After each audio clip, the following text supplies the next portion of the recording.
Hello everyone. I am really excited to be here tonight to talk to you guys about something that I truly love, and that's nutrition. My name is Jessica Knox, and I have worked in this field for, well, let's say it started 10 years ago when my daughter became a gymnast at 5 years old. Did not know anything about the sport of gymnastics. I was a dancer, and my kids were going to be dancers. Well, that's not the case. I now have 3 gymnasts, a level 10, a level 7, and a training 5. And I knew nothing at the time, 10 years ago, of gymnastics, but I knew that as I was starting to get into sport, I guess let me ask this really quick. How many of you have compulsory gymnasts, excel gym, like what compulsory gymnasts? Who am I talking to? Okay, and then excel gymnasts? Okay, and then JO are optional? Okay. So, I mean, we're all talking roughly hours, probably at the least, what? 12 hours. Okay, so to me, anytime a child is in the gym more than, 2 to 3 days a week for that 3 to 4 hour period, we're talking about a pretty intense sport. And so when I started realizing this, my daughter got put on team, and I was like, well, wait a minute, what do you mean you want her here for 4 hours? She's going to get hungry. What do you mean? Like, you want her to, Monday and Tuesday. How does she rest? Like, it didn't make sense to me. So I started doing what probably most of you have done, and that's start going to the computer. How to feed my athlete. And I started researching this, and I noticed that there's a ton of stuff out there about feeding athletes. There's not a lot of stuff out there about feeding a child athlete, and there's about 0 information out there about feeding a gymnast. You would see the kids that go 2 times or for a 1 hour swim practice, you get some information on that. Or the soccer kid that practices a couple hours a week. But I couldn't find anything that was saying, for my kid who was in the gym 12 plus hours a week. So that started to bother me, and I looked more into it. Long story short, went back to school. Went to ASU to become a dietitian because I knew there was a need for this. Not only did I want to help my family, but I really wanted to help the families that I had become friends with and this sport that I was really growing to love. So now this, about 3 years ago, finished school 3 years ago, started my company Elite Edge Sports Nutrition. Throughout the presentation, there's going to be like 3 pieces to this. There's going to be a little bit of me explaining my business and how I can help you guys on a one-on-one personal level. There's going to be a lot of information about just how to kind of kickstart feeding your athlete. The information that can be given to you guys is huge. I mean, technically it can't be covered in this 30, 45-minute chat. We would definitely need to continue this, and that's something Angela and I talked about, making nutrition pieces more of whether it's part of their practice or it's something I come in and do every few months, just to kind of give you guys more in-depth information. So today's a broad area of how to feed your athlete, how to prepare them for practice, how to feed them during practice. My biggest thing, you'll see in a minute how excited I get over, is recovery. How are our kids recovering? So I'm going to give you guys all that basic information, and then I'm also going to talk to you guys about a product that the gym is now carrying, and that is going to be Juice Plus. And this is something that dates back to when I was pregnant with my first, and then off and on throughout the years would do it, not do it, not do it. And I'll explain how I got back into it 2 years ago and the struggles my daughter, my oldest, my level 10, was having. And then something that Amanda Borden at Gold Medal, I've worked with them for many years on their nutrition piece. We're chatting one day and she said, well, Shannon Miller and I took Juice Plus as gymnasts when we were training for the Olympics. And I said, no. She said, yes. So, long story short there, I have multiple gyms in the Valley who have said, you know what, we really believe in this product. We like how it does a lot of research on children. It actually does research on gymnasts.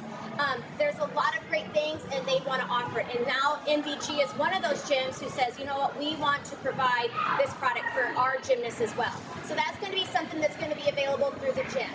So that's kind of a brief overview of what we're going to be talking about. One of my biggest things that I think is super important if we're even gonna talk about nutrition, it's probably also why I've kind of gone more of the nutrition coach role, is because I think it's really important that we're educating the family and educating the kids. I want the kids to say, I tell a difference in how I eat. I feel better in the gym when I eat this. I don't want to be that dietitian that says, here's the meal plan, take it, use it, and then that's all there is to it. reasons for that. I know our lifestyle. A gymnast family lifestyle is chaotic. I get it. Now let's throw in, I mean, all my kids are gymnasts, so at least I'm in the same spot. Now let's throw in those families that have that swimmer, that have that soccer player. You know, there's the running from here to there. It would be very inappropriate of me, knowing the background of your guys' lives, the struggles, the challenge every day of a working family, getting to the gym, to sit here and say it is easy for someone to pass you a meal plan and tell you to follow it. It's not. So a lot of what my doing is not only educating our kids and educating the parents, it's teaching you guys now simple lifestyle changes that allow you to be able to incorporate this in your life and it makes sense and it not be so difficult. Another important piece of that is I like the kids to feel empowered. So I love when I get a response from, which I use a lot of online consulting with my girls, and I do daily coaching with them. So it's actually a really neat program. It looks a lot like Facebook, but it's a very private platform. No one else sees it. But they're able to, and I do this with older kids or parents who want me to track what their kids are eating. They literally take pictures of their food, and then I comment on it. Great option before practice. I see that you chose that protein and that carbohydrate. I'm excited to see how you feel. Or, oh, yikes, the Starbucks before practice has me a little scared. Interesting to see how you'll feel during practice. You know, and it's just me kind of throwing those keywords in there. I don't do the bad choice option or the anything to make them feel, oh gosh, I'm not doing good enough. I always tell them there's a better option. Let's think about a better choice because I want them to feel good. And the minute they start making these changes, they do feel a difference. And they start to say, Jessica, the other day in practice, I was able to climb the rope in 3 seconds less. And for the last 2 weeks, I've been doing this, this, and this, and I feel good. And guess what? That motivates them to do more. And now they're saying, I don't want the Starbucks before practice, or I don't want the soda or the bag of chips that has, you know, no nutrient quality to it. So this is a fun piece of my business because I do think it's almost the most important. I can tell everyone till they're blue in the face, but if they don't understand it, or you have my college girls who are going to be graduating next year, who go to college and don't have a mom and dad, guess what? Now they've been told, they've been, you know, provided with some tools to actually make choices on their own and actually know how to make these great choices. So, and that'll be something we continue, like I said, whether I come in and work as a rotation. Some of the gyms I'll work as be one of the rotations to keep educating them. Because it's like I was telling this mom here, we were talking about kids don't want to hear it from you and they don't want to hear it from the coach. And it's amazing how I can come in and give a suggestion or offer some ideas. And I know you guys have never told them it before. I know that you don't tell them to have, you know, a banana with some peanut butter before practice. Why would you say that? You're asking them to have a Starbucks. I get it. So it's just funny how all of a sudden I say something and it's like magic. You know, it's the words they've never heard. So I get frustrated with that too because my girls do that to me. So I get it. But it is important that piece is there for them to start being able to take that ownership. I always tell the girls right away, I say, okay, how many of you think you're athletes? And they'll raise their hand. And, you know, I said, guess what? I think you're pretty amazing athletes. And I think you're at that elite level athlete because you're always practicing. You're always working harder. You're balancing life and school and all these things. I said, but how many of you, when you think of practice and you think of all that conditioning that you do and climbing that rope faster and getting that extra turn on vault in, how many of you think that nutrition piece, what you eat, is just as important as your training? And I'll be honest with you, this is the sad part. Most of the kids don't correlate that together. Most kids don't say, oh, you're right. I guess what I'm eating is just as important as my training. And so when you really start to get that piece, that light bulb go off in their head where they're like, okay, wait a minute. I've been trying to meet this core conditioning need. Okay, let's say it's 20 leg lifts. I've been trying to get those 20 leg lifts and I just keep burning out at 15. I can't get it. I'm not getting stronger, Mom. I'm not getting stronger. Well, all of a sudden you start putting this, well, maybe you're not eating the right nutrition. Are we building muscle? Or are we just refueling our bodies with empty calories after practice? Are we refueling it with something that's not nutrient dense? Then they start to think, well, maybe it's worth a try because I really want those 20 leg lifts. So my biggest part with them is like, hey, let's start viewing these as the same.